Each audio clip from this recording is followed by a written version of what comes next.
சற்றுமுன் வெளியான மிக முக்கியமான தகவல். ரேஷன் அட்டைதாரர்களுக்கு மீண்டும் ஒரு புதிய அறிவிப்பு வந்திருக்கிறது. இனி குடும்ப உறுப்பினர்களின் அடிப்படையில் பொருட்கள் வழங்கப்படும். அதே சமயம் இனி எல்லா ஏஏஒய் கார்டுகளுக்கும் 35 கிலோ அரிசி கிடையாது என்று சொல்லப்படுகிறார்கள். இது எந்த தேதியிலிருந்து இந்த அமலுக்கு வரப்போகிறது என்று இங்கே பார்ப்போம். அதை பார்க்கறதுக்கு முன்னாடி நீங்கள் நம்ம சேனலை சப்ஸ்கிரைப் பண்ணாமல் இருந்தீங்கன்னா மறக்காமல் லைக் பண்ணிக்கோங்க, சப்ஸ்கிரைப் பண்ணிக்கோங்க. வீடியோவை கடைசி வரைக்கும் முழுமையாக பாருங்கள். அதாவது ரேஷன் அட்டைதாரர்களுக்கு புதிய விதிகள் வந்துவிட்டது. இனி குடும்ப அகலின் அடிப்படையில் அல்லாமல் குடும்ப உறுப்பினர்களின் எண்ணிக்கையின் அடிப்படையில் ரேஷன் பொருட்கள் விநியோகிக்கப்படும் என அரசாங்க வட்டாரங்கள் தெரிவிக்கின்றன. இது தொடர்பாக நடவடிக்கைகளை மத்திய அரசு மேற்கொண்டு வருகிறது. தமிழகம் உட்பட நாடு முழுவதும் உள்ள லட்சக்கணக்கான மக்களுக்கு ரேஷன் என்பது வெறும் அரசு வழங்கும் ஒரு வசதி மட்டுமல்ல, அது அன்றாட வாழ்வின் ஒரு மிகப்பெரிய தேவையாகும். ஆகையால் இதற்காக ரேஷன் விநியோக விதிகளில் மாற்றங்கள் ஏற்படும் போதெல்லாம் மக்கள் மத்தியில் அது குறித்த மிகுந்த ஆர்வம் காணப்படுகிறது. அந்த வகையில் மத்திய அரசு தற்போது தேசிய உணவு பாதுகாப்பு சட்டம் 2013 ஒரு திருத்தத்தை கொண்டு வர முன்மொழி. இந்த நிலையில் முன்மொழியின் முக்கிய கவனம் அந்த்யோதயா அன்ன யோஜனா திட்டத்தின் மீதே உள்ளது. தற்போதைய நடைமுறையில் சில குடும்பங்கள் அதிக பலன்களையும் வேறு சில குடும்பங்கள் ஒப்பீட்டுகளில் குறைவாக தானியத்தையும் பெறுவதாக அரசு சுட்டிக்காட்டி இருக்கிறது. இந்த ஏற்றத்தாழ்வை சரி செய்வதே புதிய முன்மொழியின் நோக்கமாகும். தற்போது அந்த்யோதயா அன்ன யோஜனா கீழ் தகுதியுள்ள ஒவ்வொரு குடும்பமும் மாதந்தோறும் 35 கிலோ உணவு தானியத்தை பெறுகிறது. இதில் கவனிக்க வேண்டிய முக்கியமான விஷயம் என்னவென்றால், குடும்பத்தில் உள்ள உறுப்பினர்களின் எண்ணிக்கையின் அடிப்படையில் அல்லாமல் குடும்ப அகலின் அடிப்படையிலேயே இந்த தானியம் ஒதுக்கப்படுகிறது. அதாவது ஒரு குடும்பத்தில் 2 உறுப்பினர்கள் இருந்தாலும் சரி அல்லது 6 உறுப்பினர்கள் இருந்தாலும் சரி, 2 குடும்பங்களுமே ஒரே அளவில் 35 கிலோ தானியமே கிடைக்கும் என்று சொல்லப்படுகிறார்கள். மக்களை இதை நல்லா நோட் பண்ணிக்கோங்க. சிறிய குடும்பங்களில் உள்ள நபர்களுக்கு தலா அதிக அளவு தானியம் கிடைக்கிறது. அதே சமயம் பெரிய குடும்பங்களில் தனிநபர் ஒருவருக்கு கிடைக்கும் தானியத்தின் அளவு குறைகிறது. சில சமயங்களில் பெரிய அளவிலான அந்த்யோதயா அன்ன யோஜனா குடும்ப உறுப்பினர்களுக்கு கிடைக்கும் தனிநபர் தானிய அளவு முன்னுரிமை பொறுத்தவரை இதற்கு பிரிவில் உள்ள பயனாளிகளுக்கு கிடைப்பதை விட குறைவாகவும் இருக்கிறது. சரி, மத்திய அரசு திட்டமிட்டுள்ள மாற்றங்கள் என்னென்ன என்பதை இங்கே பார்ப்போம். நீங்க மறக்காம வீடியோக்கு ஒரு லைக் பண்ணிட்டு பாருங்க. இது தொடர்பாக மத்திய அரசு வரைவு மசோதாவின் படி அந்த்யோதயா அன்ன யோஜனா திட்டத்தின் கீழ் வரும் குடும்பத்தில் உள்ள ஒவ்வொரு உறுப்பினருக்கும் மாதந்தோறும் 7 கிலோ தானியம் வழங்க முன்மொழியப்பட்டுள்ளது.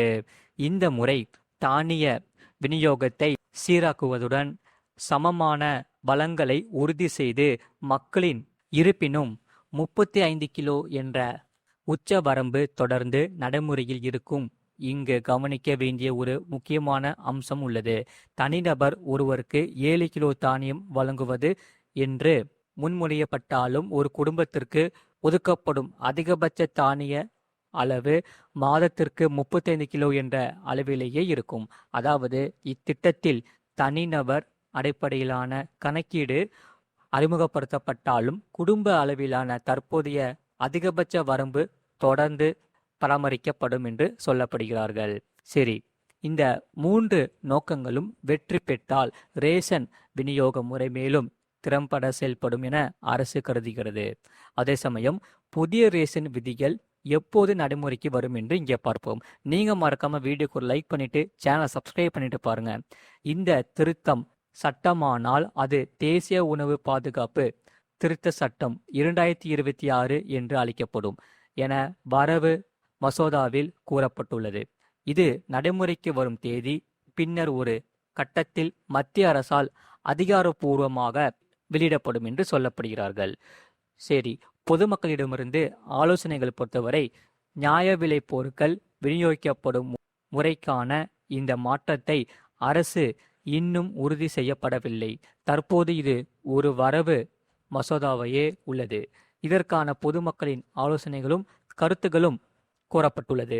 உணவு மற்றும் பொது விநியோகத்துறை இந்த விரைவு மசோதாவுடன் தற்போதுள்ள மற்றும் முன்மொழியற்ற விதிமுறைகளை ஒப்பிடும் ஆவணம் ஒன்றையும் வெளியிட்டுள்ளது. மக்கள் தங்கள் கருத்துக்களையும் ஆலோசனைகளையும் ஜூலை 13, 2026 வரை பிறப்பிக்கலாம் என தெரிவிக்கப்பட்டுள்ளது. நீங்கள் மறக்காம வீடியோக்கு லைக் பண்ணிட்டு சேனலை சப்ஸ்கிரைப் பண்ணிக்கோங்க. அதே சமயம் ரேஷன் கார்டு பொறுத்தவரை இனி எல்லா ஏஏஒய் கார்டுகளுக்கும் 35 கிலோ அரிசி கிடையாது. இந்தியாவில் ரேஷன் கடையில் கிடைக்கும் அரிசி, கோதுமை, தானியங்கள் சார்ந்திருக்கும் கோடிக்கணக்கான குடும்பங்களுக்கு ஒரு அதிர்ச்சியான செய்தி வெளியாகி இருக்கிறது. இனி வரும் காலங்களில் அனைத்து குடும்பங்களுக்கும் ஒரே அளவான ரேஷன் பொருட்கள் கிடைக்காது என்று சொல்லப்படுகிறார்கள்.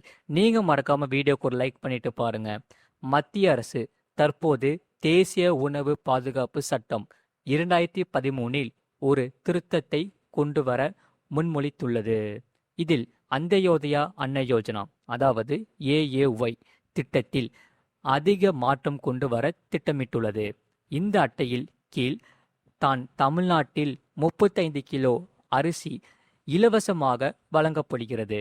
தமிழ்நாட்டில் லட்சக்கணக்கான குடும்பங்களின் வாழ்வாதாரம் இதனை நம்பியுள்ளது. மற்ற மாநிலங்களிலும் அரிசி, தானியம் ஆகியவை இவ்வகை ரேஷன் அட்டைதாரர்களுக்கு வழங்கப்படுகிறது. தற்போதைய நடைமுறையில் படி சில குடும்பங்கள் அதிக அரிசி மற்றும் தானியங்களையும் சில குடும்பங்கள் ஒப்பீட்டளவில் குறைவான தானியத்தை பெறுவதாக அரசு சுட்டிக்காட்டி இருக்கிறது. இந்த ஏற்றத்தாழ்வை சரி செய்வதே இப்புதிய முன்மொழிவில் நோக்கமாகும் என்று சொல்லப்படுகிறார்கள். அதாவது குடும்பத்தில் உள்ள உறுப்பினர்களின் எண்ணிக்கையின் அடிப்படையில் அல்லாமல் குடும்ப அகலின் அடிப்படையிலேயே 35 கிலோ தானியம் வழங்கப்படுகிறது. உதாரணமாக ஒரு குடும்பத்தில் 2 உறுப்பினர்கள் இருந்தாலும் சரி அல்லது 6 உறுப்பினர்கள் இருந்தாலும் சரி, 2 குடும்பங்களுக்கும் ஒரே அளவிலான அரிசி அதாவது 35 கிலோ தானியமே கிடைக்கும். சிறிய குடும்பங்களில் உள்ள நபர்களுக்கு தலா அதிக அளவு தானியம் கிடைக்கிறது. அதே சமயம் பெரிய குடும்பங்களில் தனிநபர் ஒருவருக்கு கிடைக்கும் தானியத்தின் அளவு குறைகிறது.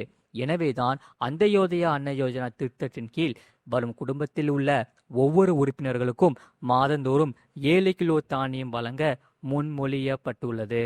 இந்த முறை தானிய விநியோகத்தை சீராக்குவதுடன் சமமான வளங்களை உறுதி செய்து மக்களின் ஊட்டச்சத்தை தேவைகளையும் சிறப்பாக பூர்த்தி செய்யும் என அரசு நம்புகிறது. இதனால் தனிநபர் ஒருவருக்கு 7 கிலோ தானியம் வழங்குவது என்று முன்மொழியப்பட்டாலும் ஒரு குடும்பத்திற்கு ஒதுக்கப்படும் அதிகபட்ச தானிய அளவு மாதத்திற்கு 35 கிலோ என்ற அளவிலேயே இருக்கும். அதாவது இத்திட்டத்தில் தனிநபர் அடிப்படையிலான கணக்கீடு அறிமுகப்படுத்தப்பட்டாலும் குடும்ப அளவிலான தற்போதைய அதிகபட்ச வரம்பு தொடர்ந்து பராமரிக்கப்படும் என அரசு கூறுகிறது. மேலும் இதற்காக ரேஷன் கடை பொருட்கள் விநியோகிக்கப்படும் முறைக்காக இந்த மாற்றத்தை அரசு இன்னும் இறுதி செய்யவில்லை. தற்போது இது ஒரு வரைவு மசோதாவாகவே உள்ளது. இதற்கான பொதுமக்களின் ஆலோசனைகளும் கருத்துக்களும் கூறப்படுகிறார்கள். உணவு மற்றும் பொது விநியோகத்துறை இந்த வரவு மசோதாவுடன் தற்போதுள்ள மற்றும் முன்மொழியப்பட்ட விதிமுறைகளை ஒப்பிடும் ஆவணம் ஒன்றையும் வெளியிட்டுள்ளது. இதனால் மக்கள் தங்கள் கருத்துக்களை ஆலோசனைகளையும் ஜூலை 13, 2026 வரை சமர்ப்பிக்கலாம் என தெரிவிக்கப்பட்டுள்ளது. நீங்கள் மறக்காமல் வீடியோக்கு லைக் பண்ணிக்கோங்க, சேனலை சப்ஸ்கிரைப் பண்ணிக்கோங்க. இந்த செய்தியை பற்றி நீங்கள் என்ன சொல்கிறீங்க அதை கமெண்ட் செக்ஷனில் மறக்காமல் கமெண்ட் பண்ணிக்கோங்க. இவ்வளோ நேரம் முழுமையாக வீடியோ பார்த்ததுக்கு மிக்க நன்றி.